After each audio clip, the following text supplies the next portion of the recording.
Everyone, study with प्रेक्षा 5483 में आपका स्वागत। हम कर रहे हैं अध्याय 8 कार्य पुस्तिका हिंदी की क्लास 8 की। यह सबसे अधिक कठिन समय नहीं।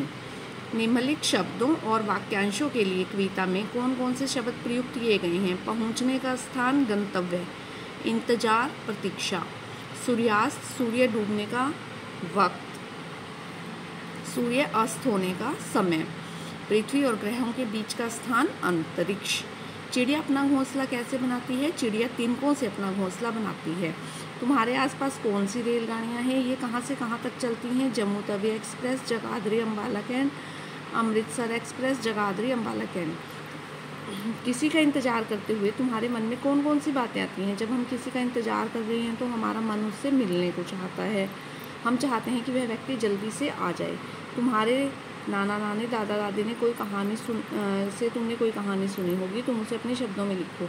हमने अपनी दादी से कहानी सुनी है कि एक कौआ था, वह प्यासा था, उसने एक घड़ा देखा, उसमें थोड़ा पानी था, उसकी चोंच पानी तक नहीं जा रही थी, पास में पत्थर पड़े हुए थे, उसने पत्थर उठाए, घड़े में डाल दिए, पानी ऊपर आ गया और उसने पानी पिया। अंतरिक्ष के पार और दुनिया की खबरों का पता हमें कैसे चलता है? कवित्री कल्पना करते कहती है कि अंतरिक्ष के पार की दुनिया से एक ऐसी बस आएगी जो बचे हुए लोगों की खबर लेकर आएगी। अभी तक दबा है चोंच में तिनका। इस वाक्य को गद्य रूप में कैसे लिख सकते हैं कि चिड़िया की चोंच में अभी भी तिनका दबा हुआ है। आगे आपने लिखने हैं, अभी भी एक रेलगाड़ी जाती है गंतव्य तक। अभी भी गंतव्य तक एक रेलगाड़ी जाती है।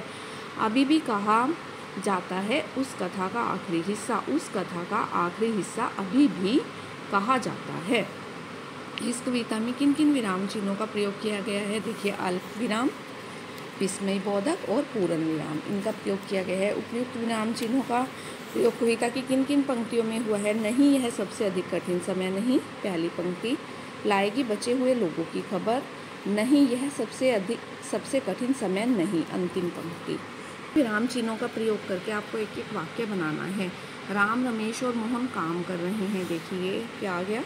अल्प विराम और ये पूर्ण विराम। वह क्या सुंदर शब्द है। वह के बाद जो आया है वो क्या है? वह क्या सुंदर दृश्य है। ठीक है, ये क्या है? विस्मय बोधक। हिमालय पहाड़ पर अल्मोड़ा नाम की एक बस्ती थी। किस नाम की बस्ती थी? अल्मोड़ा। उसमें एक बड़े मियाँ रहते थे, उनका नाम था अब्बू खान। उसमें मतलब कोई आदमी रहता था, उसका नाम था अब्बू खान। उन्हें बकरियां पालने का शौक़ था। बस एक दो बकरियां रखते, दिन भर उन्हें चराते फिरते, शाम को घर में लाकर बांध देते। अब्बू गरीब थे, भाग्य भी उनका साथ नहीं देता था।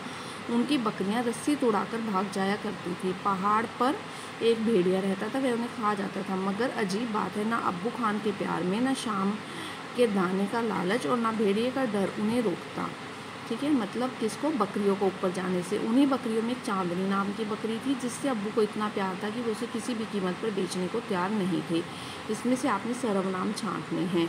उसमें अल्मोड़ा के लिए आया है, उनका बड़े मियाँ के लिए, वे अब्बू, उसे चांदनी बकरी, उनकी अब्बू की, उन्हें बकरियों, उन्हें अब्बू मियाँ, उन्हें बकरियों।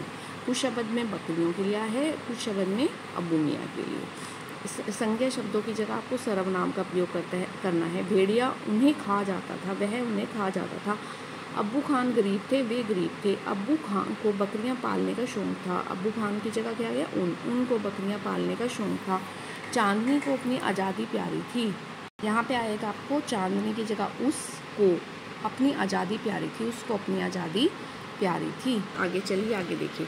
कुछ वस्तुएं ऐसी हैं जो एक होती हैं तो उसे अलग ढंग से बोलते हैं, अनेक हो जाते हैं एक से अधिक होने पर अलग ढंग से। जैसे डंडा, कई हो गए डंडे, और सारे हो गए डंडों से उन्हें मारो, डंडे से उसे मारो। डंडे, वह डंडा प्रयोग करती है, वह डंडे से उसे डंडे से मारा जाता है, उन्हें डंडों के द्वारा पीटा जाता है।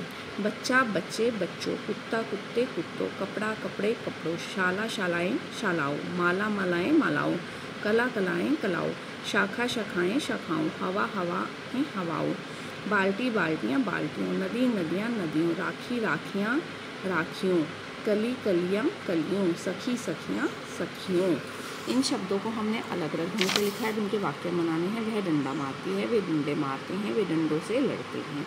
बच्चा खेलता है, बच्चे खेलते हैं, बच्चों के द्वारा खेल खेला गया। कुत्ता भागता है, कुत्ते भागते हैं, कुत्तों के द्वारा वह कुत्ता भगाया गया। कपड़ा उड़ता है, कपड़े उड़ते हैं, कपड़ों का पर्दा सिला गया। उसने माला बनाई, उसने मालाएं बनाई, उसके द्वारा मालाओं का निर्माण किया गया। नदी बहती है, नदियाँ बहती हैं, नदियों का जल पवित्र होता है। उसने राखी बनाई, उन्होंने राखियाँ बनाई, उनके द्वारा राखियों का निर्माण किया गया। हवा चलती है, हवाएं चलती हैं, हवाओं के द्वारा पत्ते उड़ाए गए। अगर आपको वीडियो पसंद आई तो आप चैनल को ज़रूर सब्सक्राइब कीजिए, बेल आइकन दबा दीजिए ताकि आगे आने वाली वीडियो की नोटिफिकेशन आ सके। Thanks for watching.